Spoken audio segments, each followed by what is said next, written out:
Continuamos desde el Consejo General de Trabajo Social la iniciativa, y esto también tiene que ver con el género. Un espacio que creamos en 2019 vinculado al 8 de marzo y al 25 de noviembre, Día Internacional de la Eliminación de la Violencia contra las Mujeres. Este es un tema de máxima importancia para nuestra profesión y yo diría que para, por supuesto, la población y la sociedad en general. Digo, y lo digo con mucho orgullo y con mucho convencimiento, que el trabajo social es feminista o no es. El 28 de diciembre de 2004 conmemoramos un hito fundamental para la reivindicación feminista y para la sociedad, para especialmente cambiar estos aspectos que tienen que ver con el tema de la violencia de género. Se cumplen 20 años del aniversario de la Ley Orgánica 1/2004 de 28 de diciembre. Esta ley claramente marcó en nuestro país un antes y un después para la protección de las mujeres, estableciendo un marco legal que reconoce no solamente cómo abordar la violencia de género, sino que este es un problema estructural. Por obvio que parezca, los datos siguen produciendo dolor e indignación. A día de hoy, 40 mujeres asesinadas, 25 menores huérfanos en este 2024 y 1.284 mujeres asesinadas desde 2003. Desde la aprobación de esta ley hemos avanzado significativamente en la visibilización de esta lacra social. La ley ha permitido crear algunas herramientas, acompañamiento y apoyo a las mujeres para salir del ciclo de la violencia.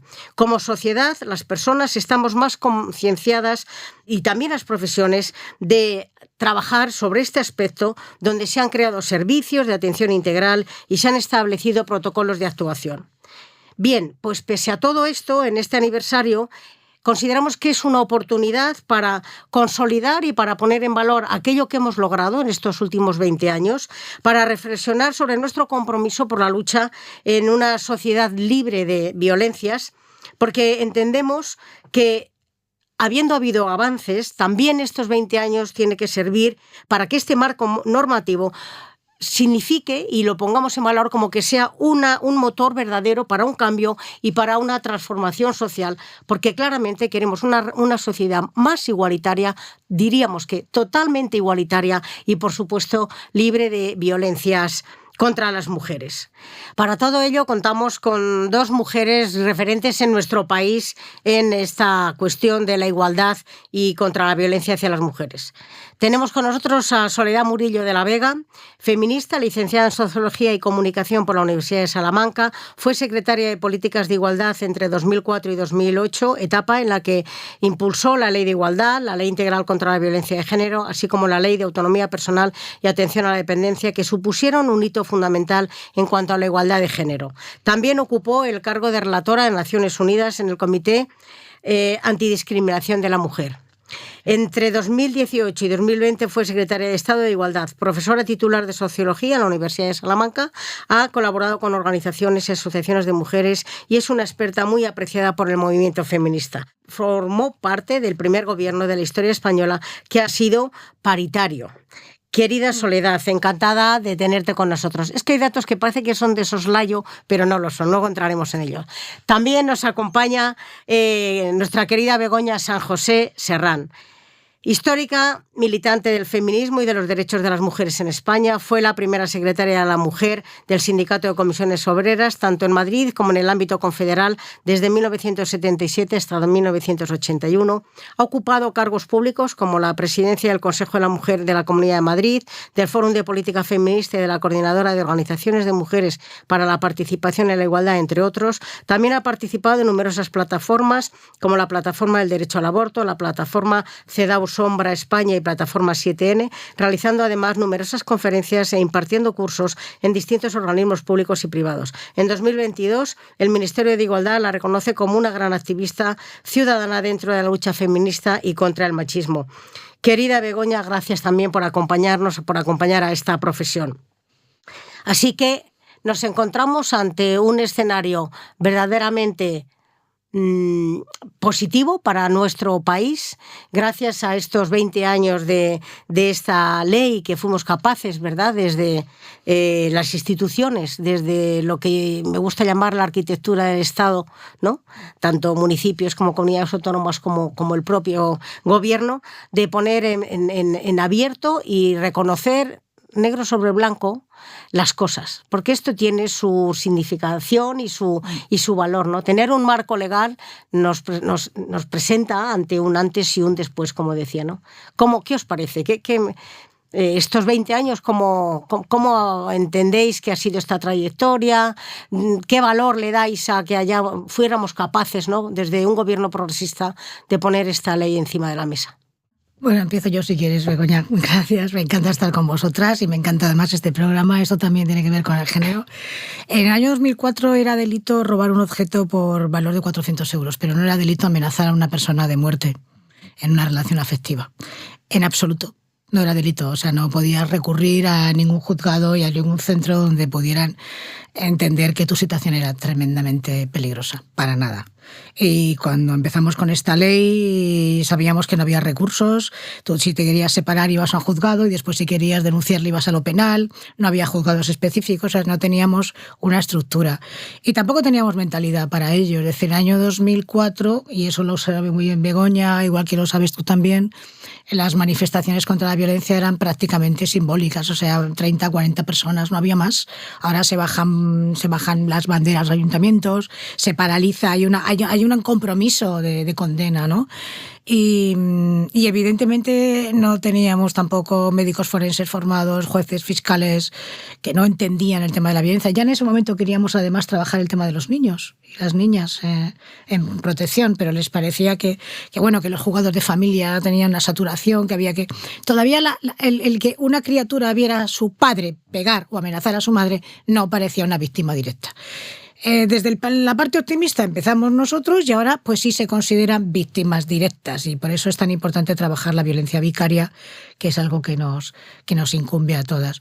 Pero no hubiera sido posible esta ley sin el movimiento feminista. Es decir, había una reclamación que el gobierno tuviera una ley específica, no fuera solamente el Ministerio del Interior con todo lo que tiene que ver con homicidios, asesinatos. No teníamos ni siquiera contabilizado quién y cómo y de qué manera. Y no teníamos, es una ley que fue muy valiente, muy valiente. La pudimos explicar muy bien en los medios de comunicación, cuando todo el mundo salía a hablar en los medios. Ahora sería impensable, ¿no?, que se hablara tanto en los medios de este tema, excepto los 25 de noviembre, por supuesto. Y eso nos ayudó muchísimo. Entonces, creamos además un observatorio que son estadísticas. Al final los datos son los que te ponen. Fíjate, estas cuestiones que acabas de decir últimamente me lleva a preguntarnos, 20 años después, ¿este país en estos momentos podría sacar una ley como esta? Yo creo que no. No, en absoluto. Quiero empezar dándoos las gracias al Consejo de Trabajo Social. Yo también me apunto. Por poner vuestra competencia profesional. Es decir, estábamos hablando antes de empezar, ¿no?, que la profesionalidad siempre es un grado. Entonces, ser profesional de trabajo social es una cosa muy importante, pero además es que cuantitativamente sois un tercio de una de las dos patas del sistema que tenemos aquí, ¿no? Una es toda la judicial, ¿no?, que es la que iba ya las plantillas y todo dentro de la propia ley. Ahora mismo tenemos más de 100 juzgados de violencia contra la mujer especializados que atienden 200.000 denuncias, pero claro, de las 200.000 denuncias estábamos comentando antes que más de la mitad se sobreseen por falta de pruebas. Por falta de pruebas que tendrían que ser también las pruebas periciales, tanto en las unidades de valoración forense, donde hay medicina, trabajo social, psicología, pero también en la red de atención que establece el artículo 19 de la ley, y donde de 6.000 trabajadoras, más de 2.000 son trabajadoras sociales. Es decir, otros 2/3 son psicólogas y jurídicas, pero ahí hay un tercio que es muy importante, y sobre todo después de que en el año 2018 se aplicara el Convenio de Estambul con la acreditación extrajudicial. Sí. Es decir, y luego, por cierto, se ha reforzado también en 2022 para la violencia sexual. Es decir, sí, el trabajo que jugáis las profesionales de trabajo social en hacer que la ley no solamente sea la parte judicial, que es una parte inaccesible para muchas mujeres, sino que antes de eso y además de eso exista una atención social integral, es muy importante. Y eso no está resuelto todavía. O sea, tenemos la ley, pero no tenemos el cumplimiento de la ley. Sí, a veces, fíjate, hablando con las profesiones, en concreto con mi profesión, hay sensaciones como es fácil, entre comillas, legislar, pero es infinitamente más complejo hacer el desarrollo normativo y que las leyes se apliquen y se puedan cumplir, ¿no? Y claro, en este tema hablabas tú del artículo 19, efectivamente se hablaba de poner a disposición, ¿verdad?, y generar dispositivos para la atención, para el acompañamiento, incorporando elementos ya de carácter preventivo en cómo desde las actuaciones de los profesionales, pero aquí hay un elemento que nos preocupa y mucho, y es todo este componente de la externalización. Es decir, yo, claro, con rabia, porque no puede ser de otra manera, ¿no?, cuando cada año nos movemos en cifras de casi 60 mujeres asesinadas, cuando sabemos que se ha hecho un esfuerzo ímprobo y contundente desde lo que es la aparición de esta ley y el compromiso firme de las administraciones para con esto, pero hay elementos que posiblemente no estén bien estructurados, porque creemos que este concepto de externalizar los servicios en este ámbito lo que nos está llevando es a unas condiciones de una absoluta precariedad, absoluta, y es como, bueno, tenemos una ley, pero yo creo que estas cifras, porque uno piensa que tendrían que estar reduciéndose. Pues las leyes no fallan, falla la voluntad de aplicación. Y la voluntad de aplicación va desde pues mira, hace poco he estado en el Colegio de Médicos y leyendo informes, y los propios médicos y médicas piensan que no es algo que tengan que estar pendiente del protocolo y de aplicar el protocolo. O sea, lo que hay es que los profesionales dicen, bueno, evidentemente hay un tema, pero ¿les incumbe o no les incumbe? Es decir, como profesionales piensan que este tema les incumbe, porque si alguien está sentado en un aula, esas chicas que están sentadas, un 10% van a sufrir violencia. Si no psicológica, sí de la otra, de la física, de la que se evidencia. Uh-huh. ¿Qué pasa con el tema de estar sospechando que la ley no... Es que la ley hay que aplicarla. O sea, nadie piensa, no funciona la ley de tráfico. No, lo que no funciona es que usted no ha cumplido la ley. No hay un cumplimiento en términos de las leyes de mujeres, ni la de igualdad, ni la de violencia, ni la de garantía sexual de 2022. No la hay. Es decir, no hay un compromiso ciudadano, porque se piensa que esto es un tema, bueno, porque ¿qué le vas a hacer? Es decir, que es que yo no entiendo que haya... O sea, no tenemos a ningún ejército, ni siquiera el de narcotráfico, que todos los años asesine a 70 personas. No lo tenemos. Y luego no tenemos tampoco el antídoto de la igualdad, porque de igualdad no habla nadie. De igualdad no habla nadie. Y luego, ¿cuándo vamos a hablar de los señores? ¿Cuándo vamos a hablar de los señores? ¿Cuándo vamos a hablar de la postura del guerrero, como dice Marina Subirás, ¿no? Estar constantemente... ¿Cuándo vamos a hablar de esto? En las universidades no se trata, en los colegios no se trata, en las trabajadoras sociales, pues evidentemente en las facultades se trata si hay alguna profesora que le apetece hacerlo. Si no, no lo hace. Que viene la señora, la usuaria, y se hace cargo de toda la familia, pues venga, adelante. ¿Entiendes? No se habla de esto. O sea, no se habla de esto en términos de ¿cuál es mi compromiso? ¿Puedo vivir tolerando esta violencia? ¿O no puedo vivir tolerando esta violencia? Entonces, la ley no falla. La ley hay que aplicarla. Las comunidades autónomas, fantásticas, unas sí, otras no tanto. Los ayuntamientos, fantásticos, unos sí, otros no tantos. Bueno, tenemos además hasta unidades religiosas haciéndose cargo de las víctimas de violencia. Yo no tengo en absoluto nada que decir con las unidades religiosas, porque están cumpliendo lo que no cumplen los municipios. Entonces, los servicios esenciales no están municipalizados. ¿No es casualidad? No. ¿Dónde están municipalizados los servicios esenciales contra la violencia? Hay algunos, ¿no? Pero o sea, Barcelona lo municipalizó hace ya 8 años o por ahí, Zaragoza también. Ahora salió una sentencia del Ayuntamiento de Azuqueca, Henares. Yo estoy de acuerdo que la externalización conlleva la precarización del empleo de estos servicios mujeres, y la reducción, no solamente, o sea, son menos y peor, con peores condiciones laborales. Sí.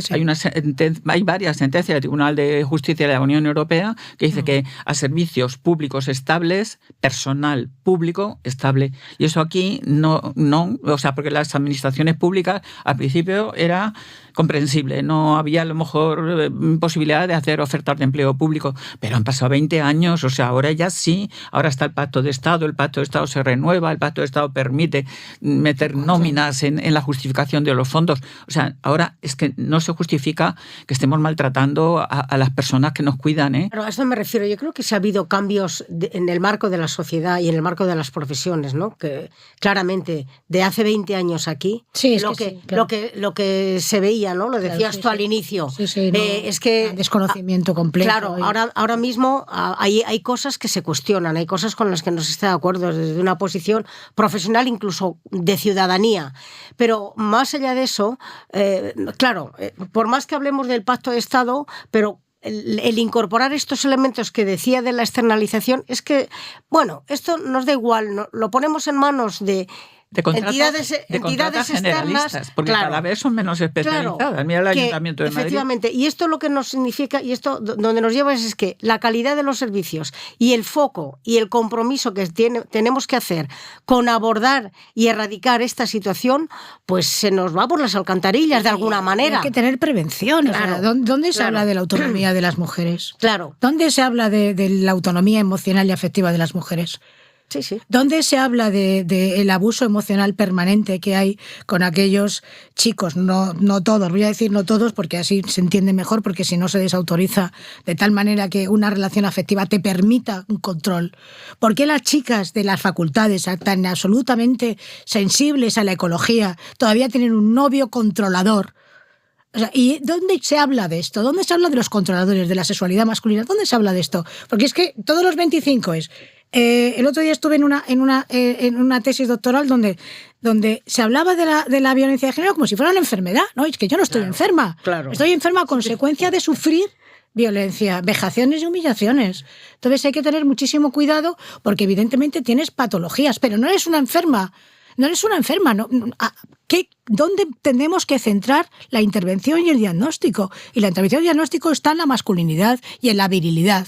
Y ahí no entramos. Por lo tanto, a ellos les importa un bledo, realmente. Pero algo Sole, porque ¿qué? Yo me acuerdo que antes de aprobarse, antes y al principio de aprobarse la ley, hace 20 y tantos años, había entidades privadas y públicas que estaban trabajando en esto, y una de las cosas que decían es que todas las mujeres víctimas volvían con los maltratadores, todas, prácticamente todas. Claro. Ahora eso ya no. O sea, ahora yo creo que aquel lema de hay salida se ha generalizado mucho más. Lo que pasa es que la violencia se reinventa. O sea, tú la corriges por aquí y te resurge por acá.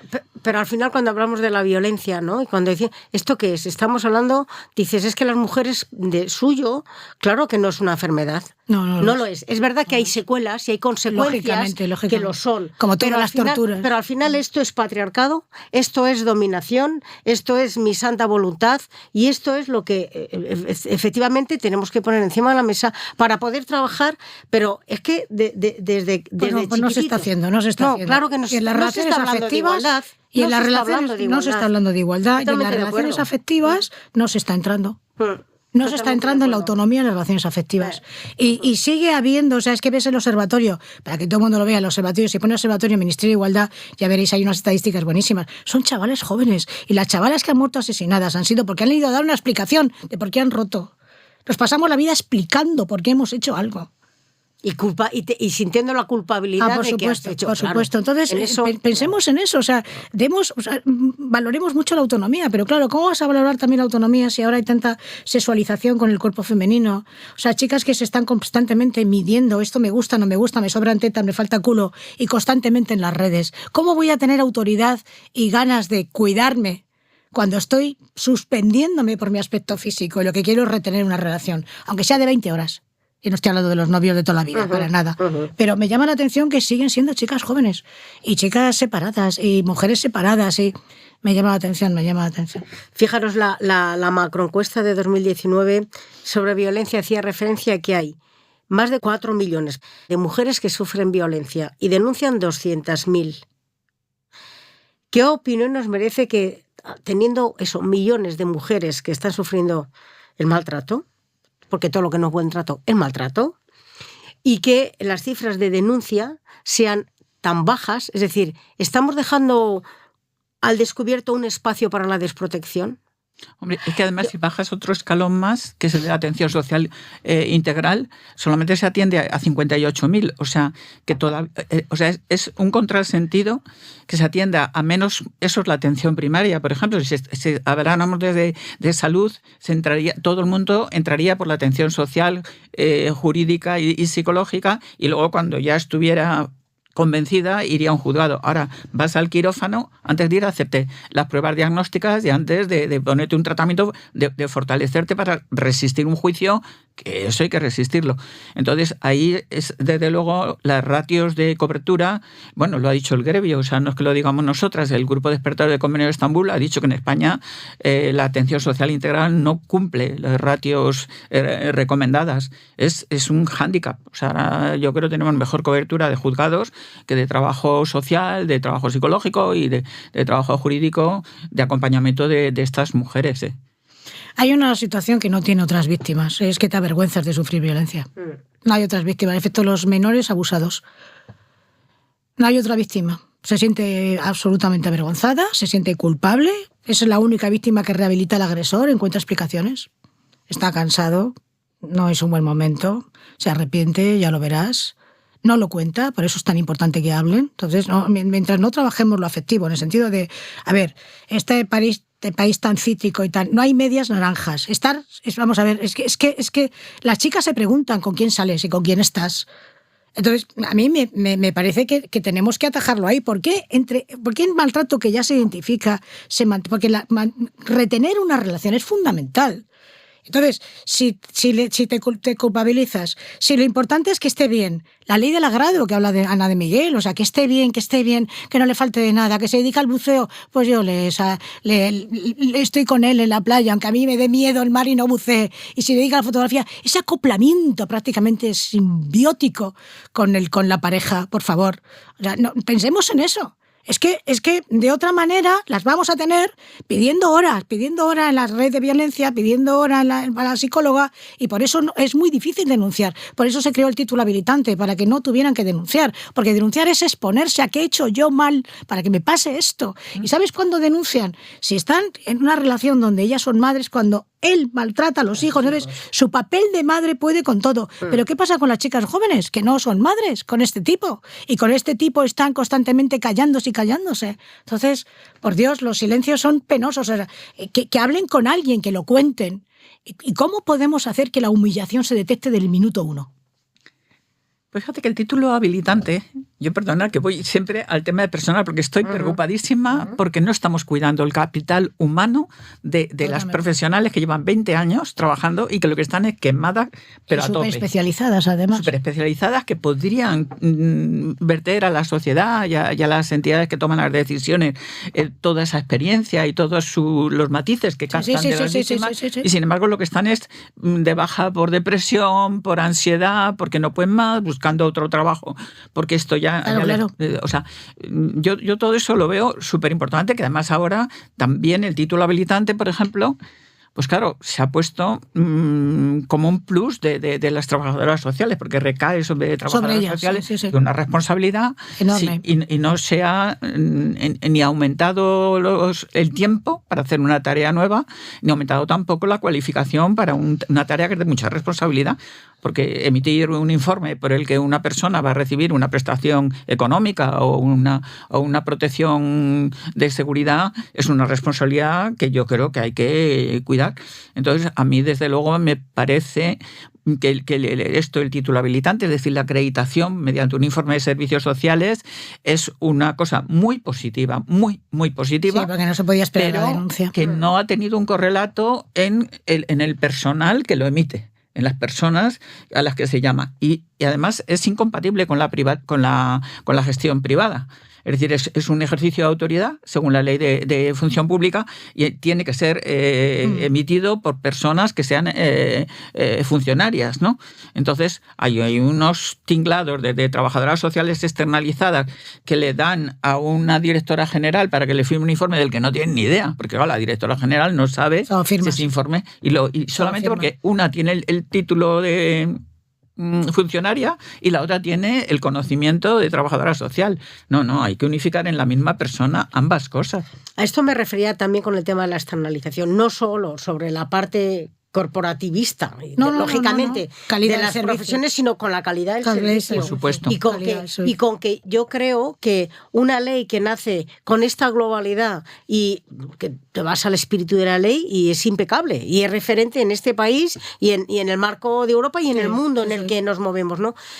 Pero quizás este tipo de dispositivos tendrían que no dejarse en la gestión de estas externalizaciones. Es decir, es de la administración pública y la administración pública tendría por qué ser responsable. A esto me refería, Soledad, cuando decía antes esta parte. Estoy de acuerdo contigo. Porque es verdad, fíjate, yo digo, es que cuando la maquinaria del Estado, y por el Estado estoy hablando, de todo, esta arquitectura de todo el Estado, se pone a funcionar, hay comportamientos sociales que se tiene capacidad de cambiar y de incidir. Y tenemos dos ejemplos claros. Uno era todo el tema del tabaco, y ahí se hizo un trabajo. Lo que pasa es que luego, que esto también tiene que ver con esto. Ahí se hizo un trabajo, y mira que no será el tema de la dependencia del tabaco. Desde los colegios, fenomenal. O el tema también de la siniestralidad. Pues también hubo un trabajo de educación vial importantísimo. Y estábamos en un escenario fantástico en el que decías, bueno, y luego, claro, pasan cosas, porque hay cambios sociales que no solamente están en el marco de la estructura social, de la componente social, sino que dentro de la administración, dentro de lo que es la estructura de la administración, pues, oye, aquello que tenía verdaderamente relevancia e importancia, deja de tenerla. Aquello que debe ser público y debe estar seguido, velado, evaluado y controlado por lo público, pues se deja en otros escenarios. ¿Y quién está en lo público? ¿Quién está en lo público como cargo público? ¿Quién está ejerciendo y quién está diseñando políticas y qué perspectivas tiene? Porque, bueno, evidentemente, si tú estás dentro de un cargo público donde esto de la violencia no lo has visto, porque lo de la ley es una ley y además siempre dices, no funciona la ley porque hay víctimas, pero en cambio funciona la de tráfico y funciona la de la tributaria. Oiga, mire, la ley hay que ponerla en marcha. Esto no es, la ley no es el Corán, hay que ponerla en marcha y por lo tanto, ¿quién está impulsando esto? ¿Qué ayuntamientos lo impulsan? Bueno, pues dices Barcelona, que con todos sus cosas, Barcelona, con todas sus cosas que tiene también Barcelona, con el tema de la ley, los temas de igualdad, pero evidentemente no es, como ha dicho Begoña, son excepciones grandes y positivas excepciones, pero lo lamentable es que sean excepciones. Eso es. Es que tendría que estar estructuralmente dentro de lo que es la filosofía y la esencia de esta ley para erradicar, pero erradicar formalmente, es decir, no nos conformamos con que haya 60, ni nos conformaremos con que haya 40, ni nos conformamos con que haya 2. No, es que tú has leído las cifras. Tú has leído las cifras de las mujeres que sufren violencia y no van a hablar de ello. ¿Cuántas veces estamos hablando de la autonomía, de lo que significa la autonomía, no solamente económica, sino personal? O sea, que tú identifiques a un depredador desde el minuto 1. Porque yo hasta el año pasado que estaba dando clase, mis alumnas estaban contándome temas de me ha parado, se ha cabreado conmigo, y era una de cuarto de derecho. Sí. Entonces, pero fíjate que el tema de los medios de comunicación, bueno, a mí me parece que es otro elemento vertebral. Esta misma mañana, ¿no?, terminando de preparar esto, porque llegaba ayer de Valencia, bueno, con el desastre que tenemos por allí. Y me entero de la última víctima, Beatriz, 37 años, de Galicia, Pontevedra, me parece que es, no sé. Entonces te encuentras que los medios de comunicación dan detalles de cómo ha sido agredida y cómo ha sido... Y yo digo, es que es necesario. ¿Cómo veis en estas formas de violencia que se adaptan también a los cambios sociales, ¿no? Lo decíais antes. Pero esto del negacionismo, es que parece que cuando el feminismo avanzamos en planos y en escenarios de igualdad, automáticamente al otro lado vienen desatados. Sí. Pero es que fíjate, yo claro, cuando hablan de feminista, ¿por qué feminista? Digo, pero vamos a ver, feminista es una persona que está trabajando y queriendo que haya un plano de igualdad entre hombres y mujeres. Esto es ser feminista. Todo lo demás que queráis añadir son es cosa vuestra, queridos. Exactamente. Son elementos que nos están llevando en estos momentos hasta el negacionismo. Pero claro, esto tiene unas consecuencias gravísimas. Yo creo que no es, fíjate lo que te diga, no es negacionismo. O sea, los partidos políticos que están ahora... el partido, ¿no? Porque el partido, sí, bueno, y hay otro que calla y otorga. Sí. Pero no está negando, está acusando a las mujeres de manipuladoras. Sí. Es terrible. O sea, no está diciendo no existe, sino esto lo estáis provocando vosotras con ese empeño que tenéis en querer pareceros cuando somos tan distintos. Ese tema de la ideología de género que son los roles naturales. Y dice, no, si igualdad no es semejanza. La hoja de ruta que el feminismo ha marcado durante 300 años es el buen camino y que tenemos que seguir claramente por aquí, ¿no? O sea, no... Porque nos encontramos siempre con escenarios verdaderamente complicados, complejos y farragosos. Pero bueno, tenemos claro que esto, que se nos trate como iguales, que nosotros tratamos como iguales y que no queremos otro escenario ni otro paradigma de relación, ¿no? Así que ya para ir terminando, ¿qué le transmitiríais vosotras a las trabajadoras sociales específicamente sobre en qué momento estamos, hacia dónde ir? ¿Qué le diríais a esta profesión? Yo os diría a las trabajadoras sociales y algunos trabajadores también que seáis conscientes de lo importante es que estáis, o sea, que sois en la arquitectura actual de la lucha contra la violencia de género. Y lo mismo que creo que sí que hay cada vez una sensibilidad más feminista y más militante, porque a mí me llamó mucho la atención hace años que hay profesiones que tienen que tener un espíritu militante, porque tienen que estar constantemente como buscando lo que no le han puesto en bandeja, ¿no? Y yo creo que el trabajo social es una de esas profesiones, ¿no? Que tiene que tener, pues que tenemos una sintonía también con las activistas feministas y que sumemos hay muchas fuerzas, porque la profesionalidad es un grado importante y del que nosotras, las activistas, tenemos que sacar experiencias, propuestas, etcétera, que en la evaluación de 20 años de la ley es muy importante que se escuche a los profesionales y que se escuche en diálogo con las políticas y con las activistas.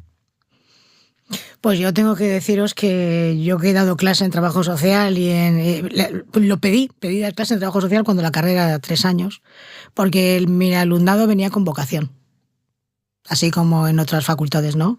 Venían con vocación, con ganas de intervenir y sobre todo que se tenga una profesión donde se quiere intervenir, eso es una fantástica oportunidad personal.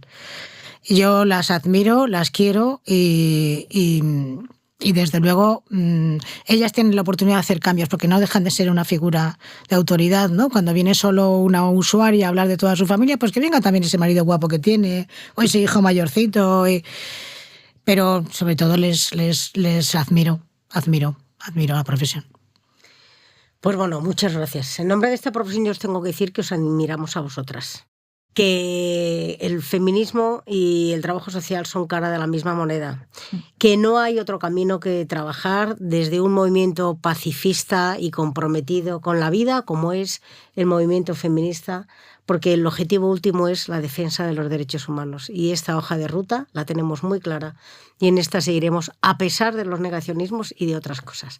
Gracias por acompañarnos, gracias por estar aquí esta tarde en este espacio. Gracias. Gracias.